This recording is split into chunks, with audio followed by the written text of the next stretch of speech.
Magandang araw po sa lahat ng mga nakikinig sa channel ko.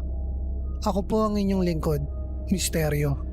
Bago po tayo magsimula, huwag niyo pong kalilimutang mag-subscribe, mag-like at i-comment ang inyong sariling mga nakakatakot na karanasan. Malaking tulong na po ito para sa akin. Maraming salamat po.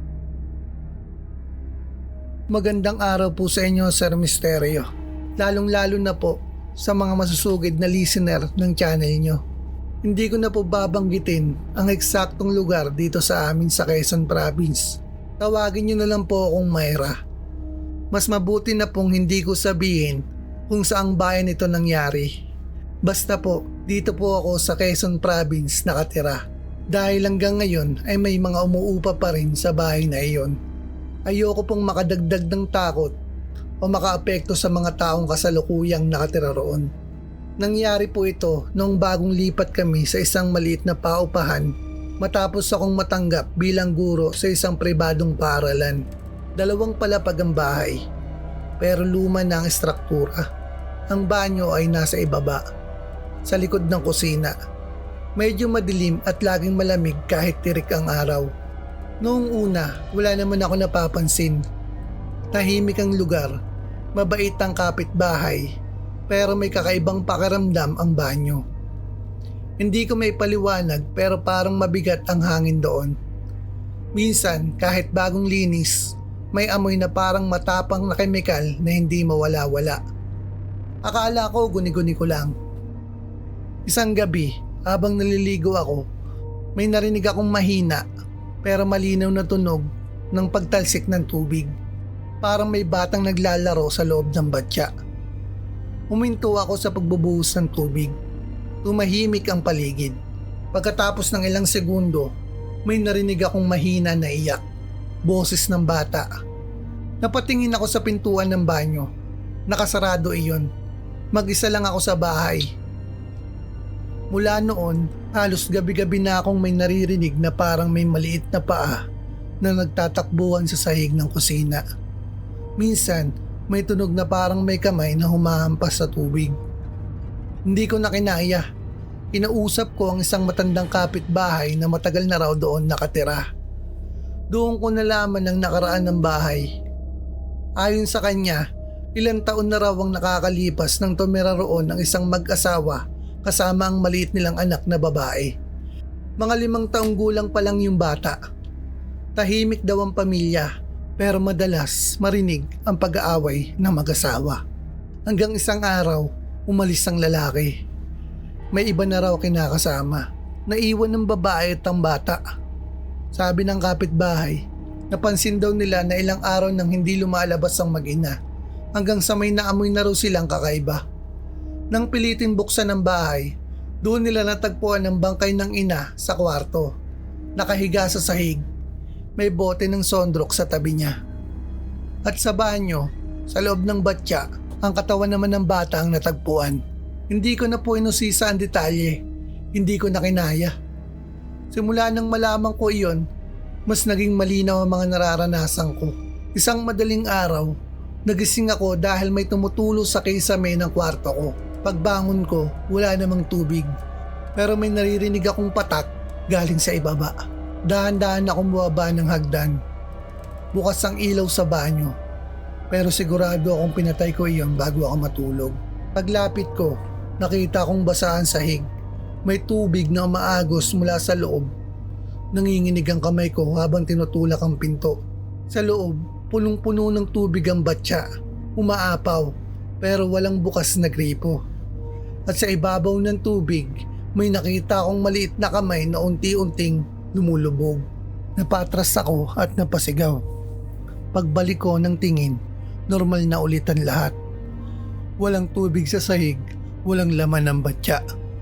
Pero sa salamin ng banyo, may nakita akong nakasulat na salita. Sorry. Mula noon, hindi na ako nakatulog ng maayos.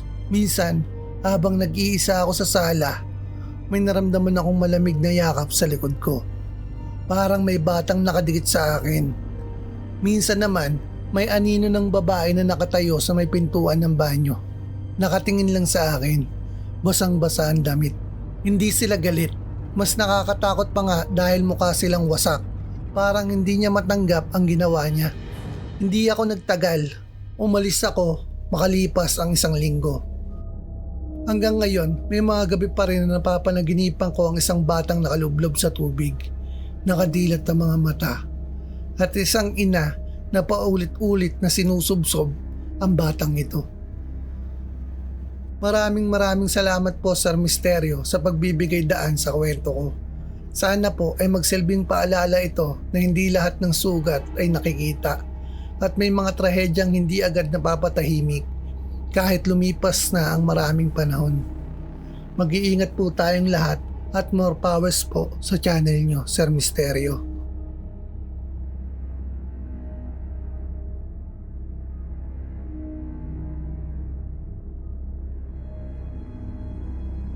Magandang gabi po Sir Misterio at sa lahat ng mga nakikinig. Isa po ako sa mga tahimik na nakikinig sa channel nyo at ngayon lang ako naglakas loob magpadala ng kwento. Hindi ko akalaing mangyayari sa amin na mga bagay na dati akala ko gawa-gawa lang ng matatanda. Ako nga pala si Ramil mula sa San Jose, Nueva Ecija. Taong 2022 nang mangyari ito. Nakatira kami ng asawa kong si Lani sa isang paupahan dito sa San Jose. Buntis siya noon, 7 buwan na, at madalas kong naiiwan sa bahay dahil sa trabaho ko sa bayan. Tahimik naman ang lugar, 5 pinto lang ang paupahan at karamihan sa mga tenant ay mga mag-asawang bagong lipat din. Sa simula, wala namang kakaiba, pero may isa kaming kapitbahay na matandang babae, si Aling Dory. Tahimik, palaging nakaputi at bihirang lumabas sa araw. Nakikita ko lamang siya tuwing hating gabi. Nagwawalis o minsan nakaupo lang sa labas ng pinto niya. Nakatingin sa bahay namin. Hindi ko na lang pinapansin dahil pangkaraniwan lang naman iyon sa mga matatanda. Isang gabi, habang nasa trabaho ako, tumawag si Lani. Mahina ang boses niya, nanginginig, at ang sabi niya, may kumakaluskus daw sa bubong. Akala niya pusa lang. Pero nang sumilip siya sa bintana, nakita niyang parang may 2 paa na nakalaylay sa gilid ng bubong namin. Maitim, mahaba ang kuko at may tumutulong likido na parang laway. Hindi na siya nakatulog magdamag. Pag-uwi ko kinabukasan, napansin kong malamig ang paligid ng bahay kahit tirik ang araw. May amoy na parang panis na karne sa may likod bahay. Pagtingin ko, may mga bakas ng paa sa lupa. Animoy wala siyang tsinelas pero sobrang laki parang sa tao. Kinagabihan, hindi ako pumasok. Naglagay ako ng bawang at asin sa mga bintana. Gaya ng sabi ng nanay ko. Matapos ang ilang oras, mga bandang 12:00, narinig kong parang may humahaplos sa bubong. Sumilip ako sa maliit na butas sa kisame at nakita kong may aninong gumagalaw. Mabagal, parang gumagapang. Hindi ito sa pusa o sa daga. Malalaki ang galaw at may tunog ng pakalmot.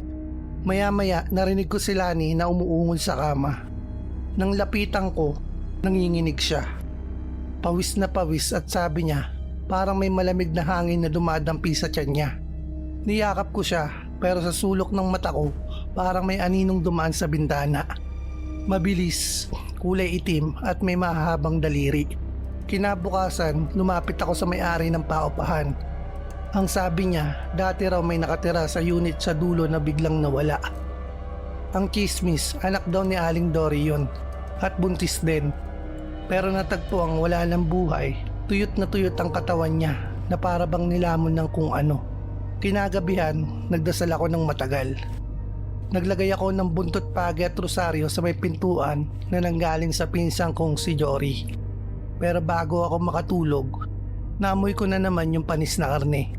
Nang lumabas ako sa kusina, nakita akong nakabukas ang bintana at may bakas na kamay na parang mahabang kuko sa may bakal na rehas. Kinabukasan, hindi na kami nagdalawang isip. Nilipat ko si Lani sa bahay ng kapatid niya sa bayan. Pagbalik ko para kunin ang gamit, nakita ko si Aling Dory ay nakatayo sa tapat ng bakanting unit. Nakangiti.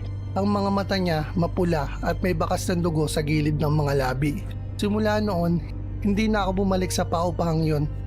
Ilang linggo ang lumipas, nalaman kong yung sumunod na umupa sa unit namin, buntis din daw. Biglang umalis kinabukasan dahil may nakita raw siyang nilalang na nakadungaw sa bubong, nakangiti at may dila na abot hanggang dibdib.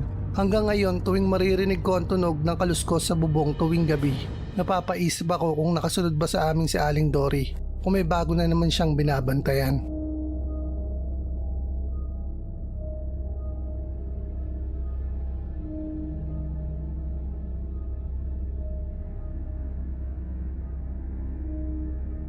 Magandang araw po sa inyo, Sir Misteryo. Gayon na rin po sa lahat ng mga listeners ng channel nyo. Tawagin nyo na lang po akong Royet.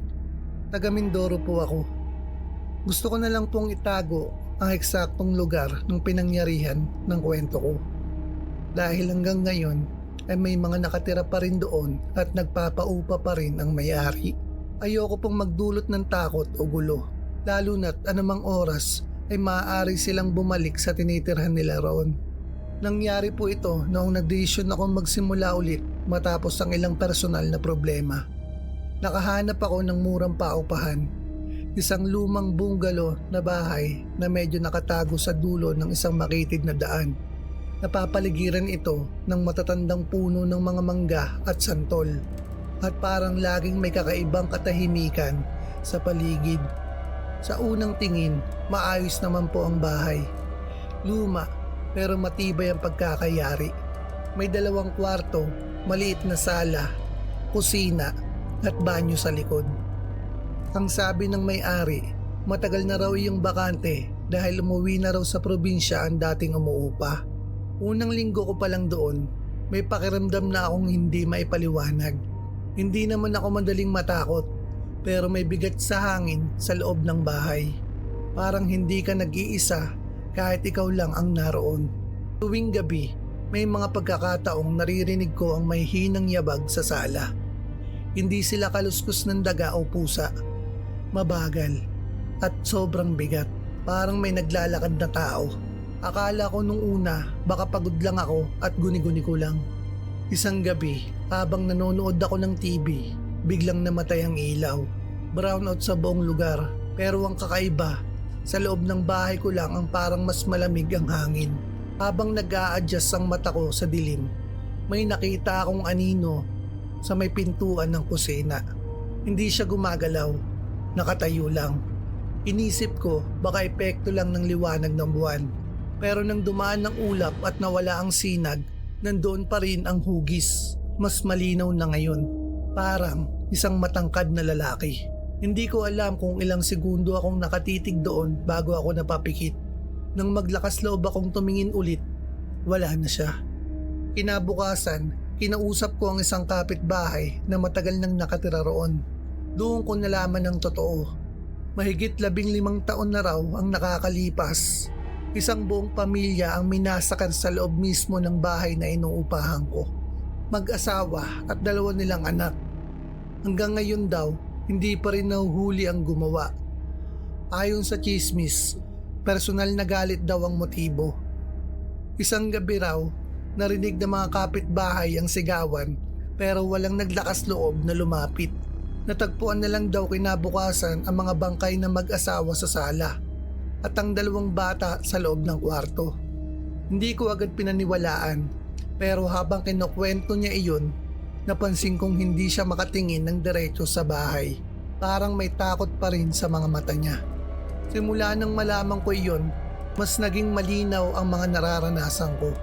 Minsan, habang naguhugas ako ng pinggan, may naririnig akong may hinang yabag ng maliliit na paa sa likod ko. Parang may mga batang tumatakbo sa sala. Kapag lilingon ako, wala namang tao. Isang madaling araw, nagising ako dahil parang may humihinga malapit sa mukha ko. Ramdam ko ang malamig na hangin sa pisngi ko. Pagmulat ko ng mata, may nakita akong anyo ng isang babae sa may gilid ng kama. Mahaba ang buhok, gusot-gusot at ang ulo niya ay bahagyang nakatagilid.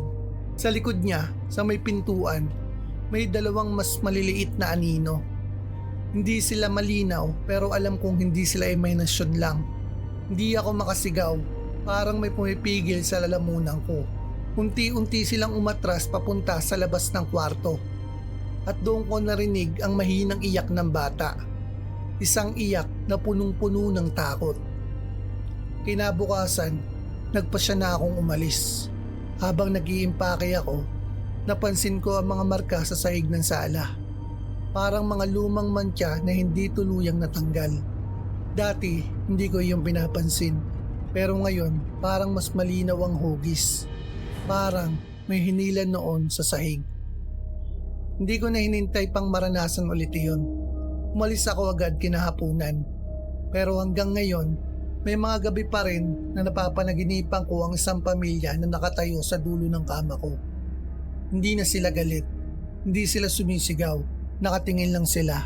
Parang may gustong sabihin o ipaalala. Hindi ko na po babanggitin na eksaktong lugar. Dahil hanggang ngayon ay nagpapaupa pa rin po sila doon. Ayoko pong magdulot ng takot sa mga bagong taong naninirahan doon. Maraming salamat po, Sir Misterio, sa pagbibigay ng pagkakataon na may bahagi ko ito. Sana po ay magsilbi itong babala sa iba na hindi lahat ng murang paupahan ay simpleng pagkakataon lang. Minsan, may kasamang kwento ang bawat pader. Mag-iingat po kayong lahat, palagi.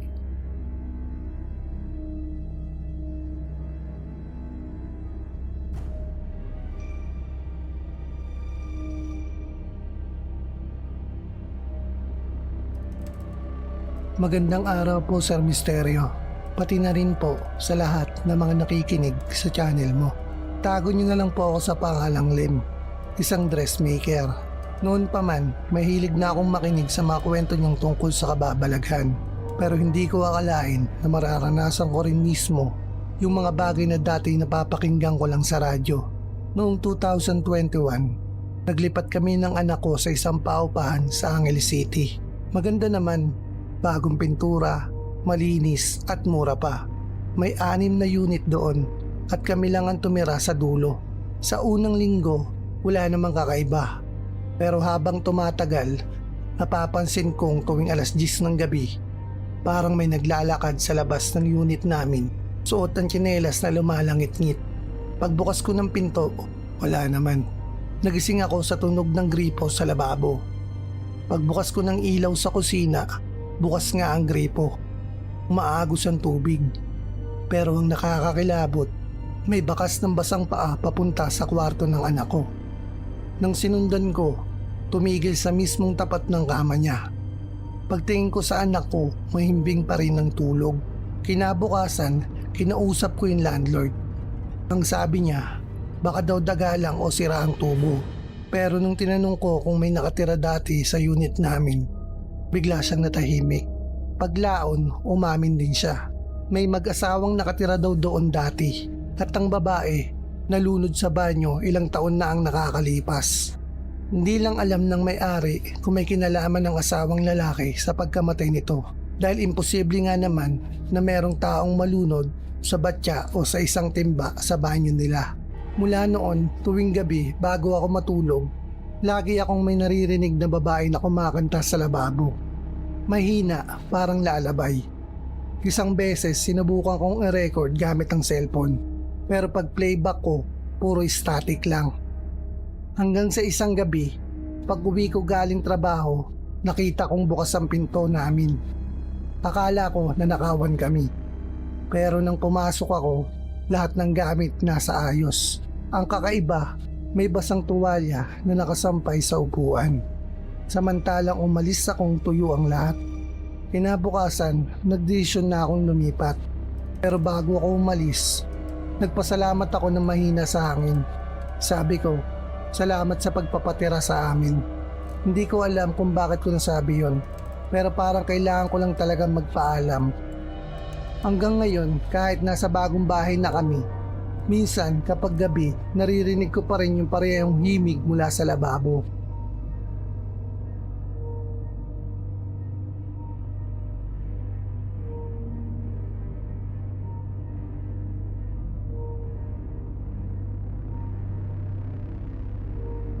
Magandang gabi po sa lahat namang nakikinig sa channel na ito.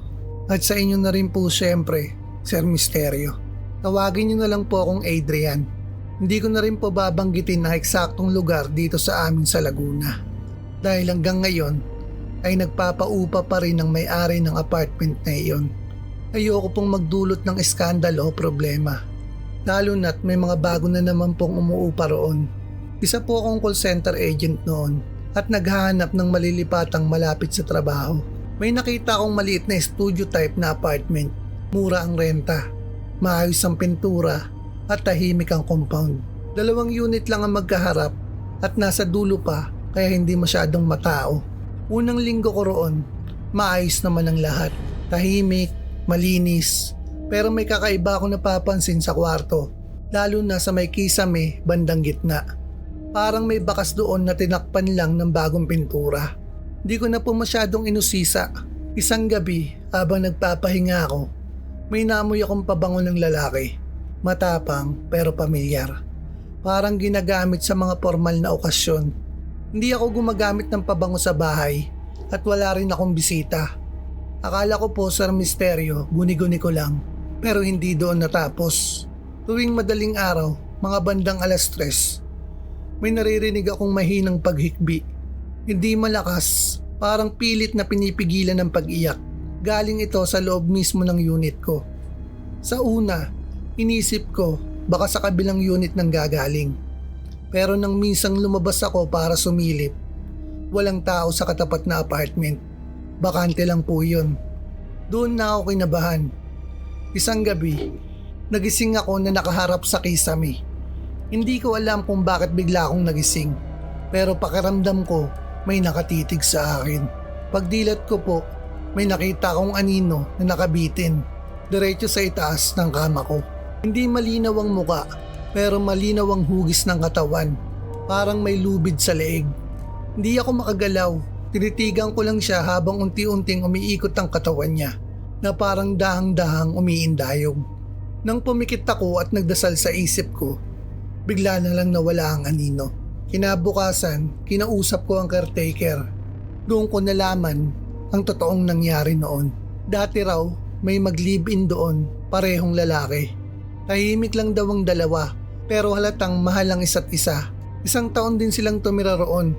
Pero may mga nakakarinig daw na kapitbahay nila na madalas magtalo itong dalawa nitong huli. Ayon sa kwento, nalaman daw ng isa na may iba na palang kinakasama ang partner niya. Nahuli raw niya mismo. Isang gabi, nag-away sila ng malala. Umalis ang isa, naiwan ng isa sa unit. Kinabukasan, hindi na raw sumasagot sa tawag ang naiwan. Nang pasukin ng unit, doon na nila nakita. Isinabit niya ang sarili niya sa kisame gamit ang lubid para kitilin ang sarili niyang buhay. Eksakto sa pwesto kung saan ko inilagay ang kama ko. Simula raw noon, wala raw tumatagal sa unit. May ilan daw na umalis agad nang hindi na kumukuha ng deposito. Hindi ko alam kung bakit hindi iyon sinabi sa akin bago ako lumipat. Simula nang malaman ko iyon, mas lumala ang mga nangyayari. Minsan, habang naliligo ako, may naririnig akong boses sa labas ng banyo. Mahinang bulong. Isang lalaki na paulit-ulit na sinasabi, "Bakit? Hindi ba ako sapat?" Isang gabi, habang nakahiga ako, may biglang bumigat sa gilid ng kama. Parang may umupo. Ramdam ko ang paglubog ng kutsyon. Hindi ko magawang tumingin. Nanginginig ako. Pagkalipas ng ilang segundo, may malamig na hangin na dumadampi sa tenga ko at may bumulong. Iniwan niya na rin ako. Doon na ako tuluyang napaiyak sa takot. Nagdesisyon agad akong umalis. Kinabukasan, habang nag-iimpake ako, napatingin ako sa kisame. Sa liwanag ng umaga, kitang-kita ang bahagyang bilog na marka. Parang may dating nakaangkla roon. Hanggang ngayon, dala ko pa rin ang takot na iyon. Minsan, kapag naaamoy ko ang parehong pabango sa ibang lugar, bumabalik ang alaala ng aninong umiindayog sa itaas ko. Maraming salamat po Sir Misteryo sa pagbasa ng kwento ko. Sana po ay magsilbing paalala ito na may mga sugat na hindi agad naghihilom kahit sa kabilang buhay.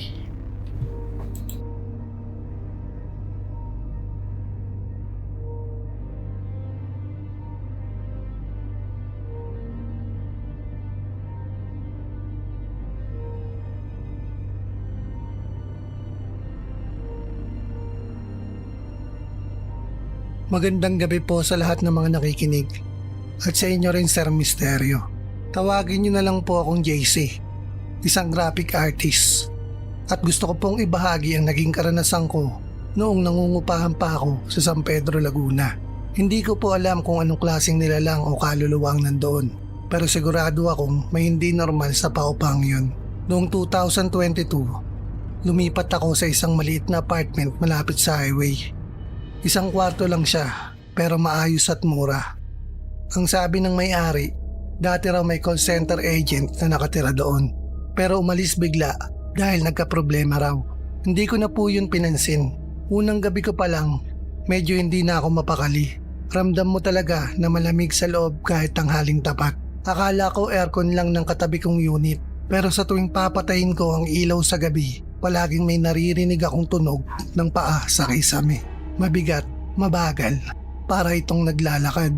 Isang gabi, habang nag-e-edit ako ng video sa laptop, napansin kong gumagalaw yung kortina kahit sarado lahat ng bintana. Pagtingin ko sa salamin ng cabinet, may anino ng taong nakatayo sa likod ko. Tumayo ako agad. Binuksan ko ang ilaw, pero wala naman. Kinabukasan, nagkwento ako sa kapitbahay kong si Ate Maylin. Ang sabi niya, may nangyari raw doon dati. Yung dating tenant, lalaki, nagpakamatay matapos makipaghiwalay sa girlfriend. Biniti niya daw ang sarili niya gamit ang kable ng extension cord. Simula nang malaman ko yon, mas lalo kong naramdaman na parang may bantay sa bawat galaw ko. Gabi-gabi, may naririnig akong pagkatok sa pinto. Minsan, 3 beses lang. Minsan, parang may humihila sa doorknob. Pinilit kong magtagal pa ng 1 linggo, Sir Misterio. Pero nung isang gabi habang natutulog ako, bigla akong nagising sa tunog ng taong parang umuungol sa may tenga ko. Pagdilat ko, may lalaki sa gilid ng kama. Nakabitin ng leeg, umiikot yung katawan, parang dinadala ng hangin. Napatakbo ako palabas. Hindi na ako bumalik kahit kunin yung mga gamit ko. Ilang araw matapos yon, pinasara daw ng may-ari yung unit dahil sunod-sunod na nagre-reklamo ang mga bagong tenant.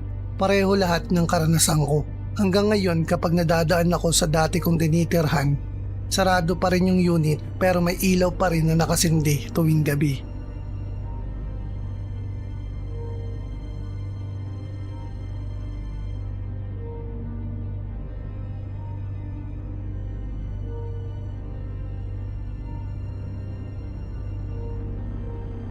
Magandang araw po sa inyo at sa inyo rin Sir Misterio. At sa lahat ng nakikinig dito sa channel na ito, tawagin niyo na lang po akong Rhea.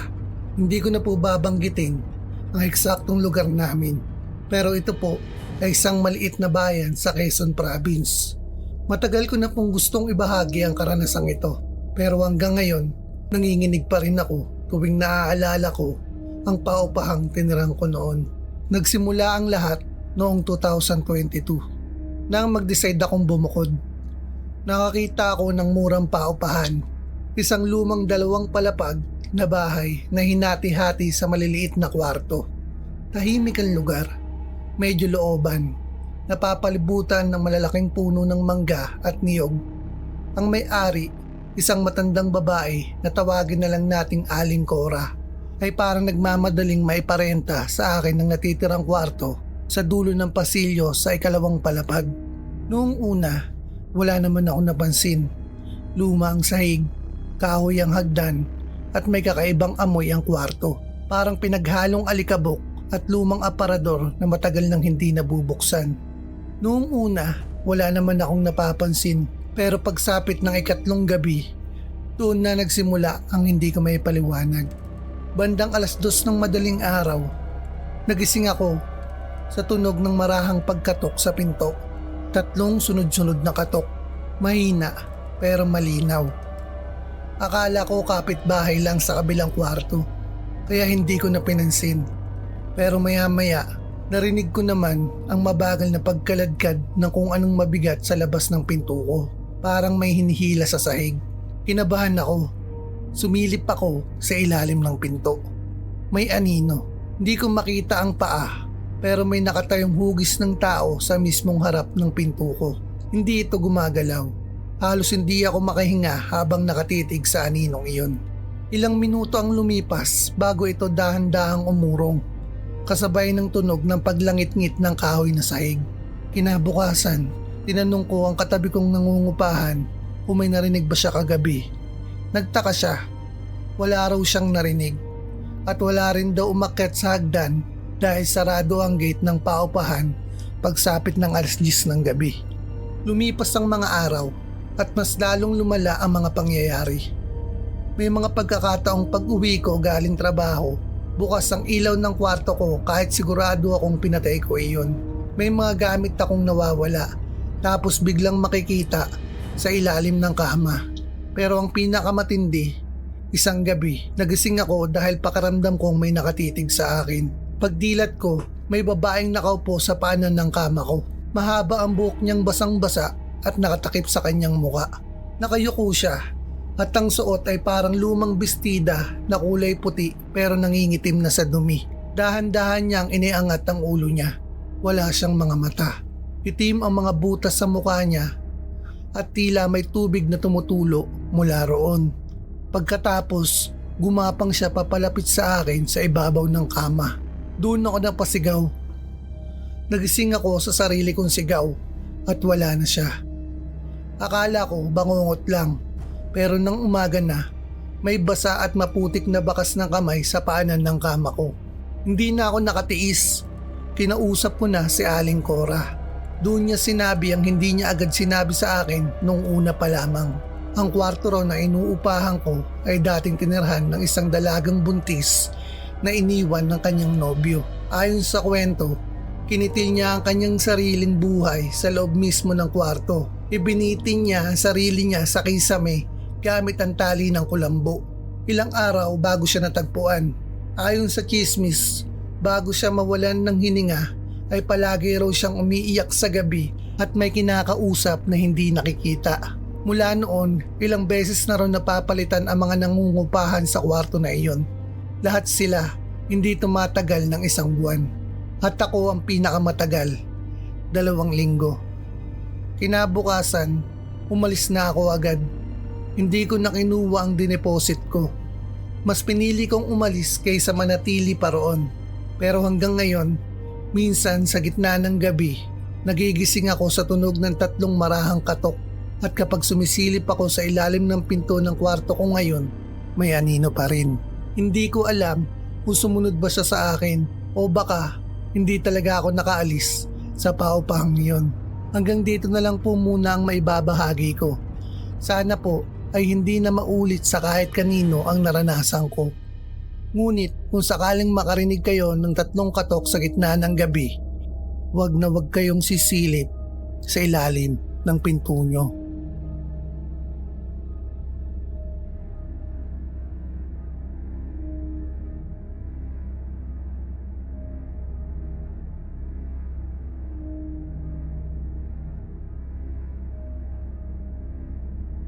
Magandang gabi po, Sir Misterio. At sa lahat ng katulad kong masugid na nakikinig sa channel mo. Matagal-tagal na rin po akong nakikinig sa programa nyo. Pero ngayon lang ako nagkalakas loob magpadala ng sarili kong kwento. Tawagin nyo na lang po akong Tess, taga Imus, Cavite. Isa po akong may-ari ng maliit na paupahan dito sa Imus. Akala ko noon simpleng negosyo lang to. Pero hindi ko alam may nakatago palang kakaiba sa isa sa mga unit namin. May 6 kaming paupahang kwarto sa compound at sa likod bahagi may isang lumang unit na halos 2 taon ng bakante. Dati, mag-asawa ang umuupa ron. Tawagin na lang nating Mang Romy at Aling Pe. Pero bigla na lang silang umalis isang gabi. Hindi man lang nagpaalam. Naiwan pa nga yung ibang gamit nila. Matapos yun, kahit ilang beses kong ipaayos at ipapost online, walang gustong tumira. Laging sinasabi ng mga pumupunta na mabigat ang hangin sa loob. Noong June 2023, may bagong mag-asawang umupa. Tago na lang po natin sa pangalang Jomar at Lisa. Akala ko okay na, pero pagkalipas lang ng 2 linggo, bigla silang lumapit sa akin. Takot na takot. Ang sabi ni Lisa, gabi-gabi daw may kumakatok sa pinto nila, mga bandang 12:00, pero pag sinilip nila, walang tao. Minsan daw, pagising ni Lisa sa madaling araw, nakita niya raw sa salamin ng cabinet na may babaeng nakaupo sa kama. nakatalikod at nagsusuklay ng buhok. Akala niya nananaginip lang siya. Pero nang pumikit siya sandali at tumingin ulit, wala na. Dumating sa puntong umalis na lang sila nang hindi nagpapaalam. Naiwan nila ang kalahati ng mga gamit nila gaya ng mga nauna. Napilitan na kong patignan yung unit sa isang albularyo. Sabi ng matanda, may babaeng namatay daw doon. Dati raw kasambahay ni Mang Romy at Aling Pe. Nagpakamatay daw dahil nabuntis ng amo. Simula noon, doon na siya namalagi at ayaw niyang maibang tumitira sa kwarto niya. Sinubukan kong ipasara yung unit. Pero gabi-gabi, kahit walang nakatira, may naririnig akong naguhugas ng pinggan o mga tunog na mga kutsara at plato. Minsan umaabot pa sa kabilang unit ang tunog. Ngayon po Sir Misteryo, pinasementohan ko na lang yung pinto. Hindi ko na rin pinapaupahan, pero kahit ganun, kapag dumadaan ako sa tapat, parang may naririnig pa rin akong tao sa loob.